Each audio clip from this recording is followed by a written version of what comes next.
తెలుగుని ప్రేక్షకులకు నమస్కారం. నిజం గెలవాలి యాత్రలో భాగంగా ఉమ్మడి శ్రీకాకుళం జిల్లాలో విస్తృతంగా పర్యటిస్తున్నారు నారా భువనేశ్వరి గారు.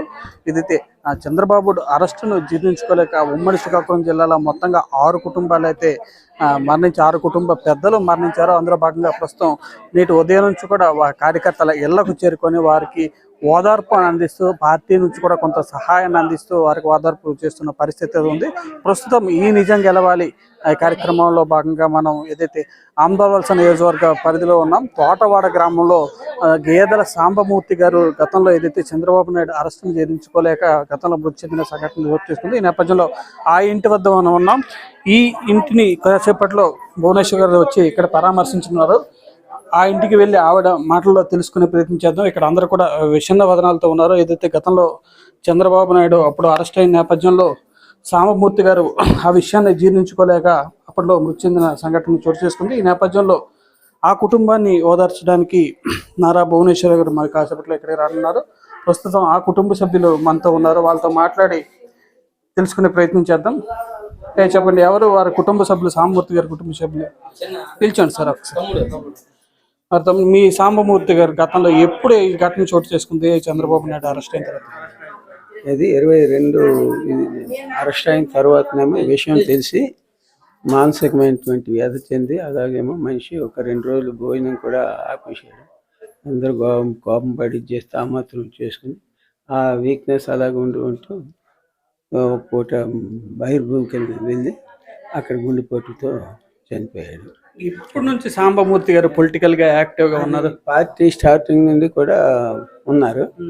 పార్టీ స్టార్టింగ్ నుండి కూడా ఉండి దాని నాయకులు కొంతమంది పార్టీ మారినా వాళ్ళతో వెళ్ళకుండా ఇప్పటి వరకు ఈ రోజు వరకు కూడా ఇక్కడే ఉండి ఆయనతో పార్టీలోనే ఉంటూ చేశారు అనమాట. అది మీ నాన్నగారు అండి. మీ నాన్నగారు పార్టీ స్టార్టింగ్ నుంచి ఉన్నారు. ఏమైనా పదవులు అనుభవించారు? ఎంత పెద్ద ఇదైంది కదా. జడ్పీటీస్ అన్ని చేశారు. మీకు ఏమనిపిస్తుంది అప్పుడు ఏదైతే చంద్రబాబు అరెస్ట్ అయిన తర్వాత నుంచి కూడా ఆయన పరిస్థితి ఏ విధంగా ఉండదు? అప్పుడు ఆయన ఆందోళనకరంగా మానసికంగా గురయ్యారు. అంతకుముందు ఆయనకి ఎలాంటి సమస్యలు అంతకు ముందు పెట్టలేదు, అప్పుడు లేదు. ఈ అరెస్ట్ అయిన తర్వాత బాగా అనారోగ్యంకి ఒక పార్టీ కోసం అయితే ఏకంగా చెప్పుకోవచ్చు, పార్టీ కోసం, పార్టీ అధినేత కోసం మీ నాన్నగారు ప్రాణాలు అర్పించిన పరిస్థితి కలత చెంది ఇలాంటి పరిస్థితి వచ్చినందుకు ప్రాణాలు అర్పించారని అనుకోవచ్చు. ఎలా అనిపిస్తుంది మీకు? బాధాకరంగా ఉంది. ఈ రోజు మీ ఇంటికి భువనేశ్వరి గారు, కార్యకర్తలు చాలా చోట్ల చనిపోతుంటారు, చాలా పార్టీలో చనిపోతుంటారు, కానీ భువనేశ్వరి గారు వచ్చి మీకు పరామర్శించనున్నారు. మీకు ఎలా అనిపిస్తుంది? నిజంగా అంటే మేము మా నాన్నగారు చనిపోయిన తర్వాత చాలా బాధకు గురయ్యాం. మా నాన్నగారికి పరామర్శించడానికి భువనేశ్వర్ గారు రావడము మా ఆడపడుచు మా ఇంటికి వచ్చినంత దీనిగా భావిస్తున్నాం. అన్నిటికీ మించి ఆయన 40 సంవత్సరాల దాదాపుగా పార్టీకి పటిష్టత కృషి చేస్తారు. ఆ సేవలకి ప్రతిఫలంగా అధిష్టాన వర్గం నుంచి ఆ ప్రతినిధిగా ఆమె మా ఆడపడుచుగా పార్టీ ప్రతినిధిగా వస్తున్నారు అని మేము భావిస్తున్నాం. ఏదైతే నిజం గెలవాలి యాత్ర ఎప్పుడో స్టార్ట్ అయ్యింది, మధ్యలో చంద్రబాబు నాయుడు గారు విడుదల అవ్వడం వల్ల మధ్య కొంత గ్యాప్ వచ్చింది. కానీ ఈలోపు వైసీపీ శ్రేణులు కేవలం హడావిడి కోసం ఇది చేస్తున్నారు, రిలీజ్ అయిన తర్వాత మరి పూర్తిగా కార్యకర్తలను పట్టించుకోలేదు అని చెప్పి టీడీపీ నాయకత్వంపై విమర్శలు చేసిన పరిస్థితి. అప్పటి మరి పార్టీ పరంగా వాళ్ళకి కొన్ని సమస్యలు ఉంటాయి మనకు రావడానికి చేయడానికి. సో ఆ సందర్భంగా లేట్ అవ్వచ్చేమో, కానీ అప్పుడు మొదట్లో మీకు కాంటాక్ట్ అయ్యారా? కాంటాక్ట్ అయ్యారు. ముందుగా గ్రామ స్థాయి పార్టీ, అలాగే మండల స్థాయి, అలాగే జిల్లా స్థాయి పార్టీ యంత్రాంగం మొత్తం దగ్గరికి వచ్చి అన్ని విధాలుగా మాకు సహాయ శాఖల నుంచి పార్టీ పరంగా మీకు భరోసా లభిస్తుంది. స్వయంగా అధినేత భార్య వస్తున్నారు, మీరేం అధైర్యపడాల్సిన పని లేదు. నాన్నగారు చనిపోయిన వ్యక్తిని తిరిగి రాని వాళ్ళు తీసుకొని రాలేము, కానీ పార్టీ పరంగా తగిన మీకు ధైర్యాన్ని ఇస్తాం అని చెప్పేసి మాకు సంప్రదించడం జరిగింది. వాస్తవానికి ఇంటికి రావడానికి ముందు డేట్ ఇచ్చారు, జస్ట్ రేపు వస్తారనగా ఈరోజు రిలీజ్ అవడంతో విజయనగరం ఊరికి వచ్చిన భువనేశ్వర్ గారు తిరిగి వెనక్కి వెళ్ళిపోయారు.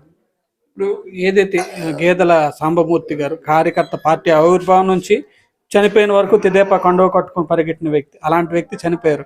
ఆ తర్వాత మీరు టీడీపీతో కంటిన్యూ అవుతున్నారు. ఎలా ఉంది పరిస్థితి ప్రస్తుతం మీలో? మా నాన్నగారు ఆశయాలు కొనసాగిస్తాం.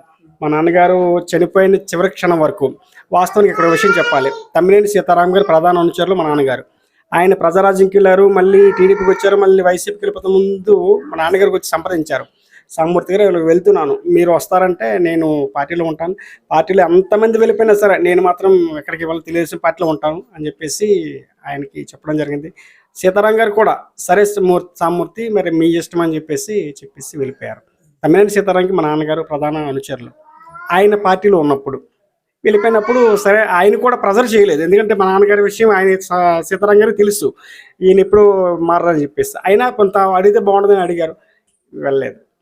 ఇది ప్రస్తుతం ఏదైతే ఈ గేదెల సాంబమూర్తి గారి కుటుంబాన్ని మరి కాసేపట్లో నారా భువనేశ్వర్ గారు అయితే పరామర్శించనున్నారు. ఈ నేపథ్యంలో వారి కుటుంబ సభ్యులతో మాట్లాడడం, మా నాన్నగారు పార్టీ కోసం ఏదైతే గతంలో చంద్రబాబు నాయుడు అరెస్ట్ నేపథ్యంలో ఆ విషయాన్ని జీర్ణించుకోలేక అప్పట్లో గుండెపోటుతో మరణించారని, పార్టీ కోసం అహర్నిశలు కష్టపడిన వ్యక్తి గేదెల సాంబమూర్తి అని చెప్తున్నారు. ఏదైతే ఈ అసెంబ్లీ నియోజకవర్గం ఆమదాల వలసలో ఎంతమంది సీనియర్ నాయకులు పార్టీలు మారిన కండువాలు మార్చుకున్న మా సాంబమూర్తి గారు మాత్రం ఎప్పుడూ కూడా పార్టీ కోసమే కష్టపడిన వ్యక్తి అని, అలాంటి వ్యక్తికి ఈరోజు నారా భువనేశ్వర్ గారు వచ్చి ఒక ఓదార్పు కలుపుతుండడం, ఆ కుటుంబానికి భరోసా ఇస్తుండడం తమకెంతో ఆనందాన్ని కల్పిస్తుందని ఆమదాల వలసలో ఎవరైతే ఇప్పుడు నిజం గెలవాలి ఈ ప్రాంతంలో జరుగుతుందో ఆ కుటుంబ సభ్యులు అయితే చెప్తున్న పరిస్థితి ఉంది. శ్రీకాకుళం నుంచి ప్రశాంత్, తెలుగు వన్ న్యూస్.